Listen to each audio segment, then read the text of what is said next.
உவமையும் கருத்தும் 38. திருவருளையும் குருவருளையும் பணிகிறோம். உவமையும் கருத்தும் 38. விடம் மீட்க வரும் அவர் போல். இந்த உவமையை பண்டார சாத்திரங்கள் தொகுப்பில் சித்தாந்த சிகாமணி எனும் நூலின் 8வது திருப்பாடலில் அருள் திரு அம்பலவான தேசிகர் கையாளுகிறார். உவமை என்ன சொல்லுகிறது? பாம்புக்கு நேரடியான பகை கருடன். பாம்பு கடித்ததால் ஏறிய விடத்தை நீக்குவதற்காக பாம்பு கடிக்கப்பட்டவன் மீது கருடனை ஏவி ஸ்பரிசிக்க வைப்பதில்லை.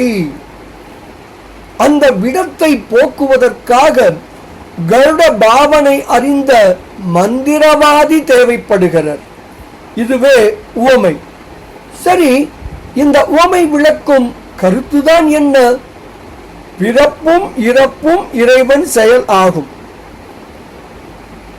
அப்படி இருக்கும் பொழுது மலத்தை நீக்கி முக்தி அருள்வதற்கு மட்டும் வேறொருவர், அதாவது ஒரு ஞான குரு தேவைப்படுகிறார் என சொல்லப்படுகிறதே, அது ஏன்? கருடனால் பாம்பின் விடத்தை தீர்க்க இயலாது. விடம் தீர்க்க கருட பாவனை அறிந்த ஒரு மந்திரவாதி தேவைப்படுகிறார். அதுபோல மலத்தை நீக்கி முக்தி அருள ஞானகுரு தேவைப்படுகிறார். இதுவே இந்த உவமை விளக்கும் கருத்து ஆகும். இதனை சித்தாந்த சிகாமணி எப்படி கூறுகிறது தெரியுமா? தோற்றம் இறப்பும் சொலும் ஈசந்தன் செயல் என் மாற்றுதற்கு வேறு ஒருத்தர் மன்னுவதாம்.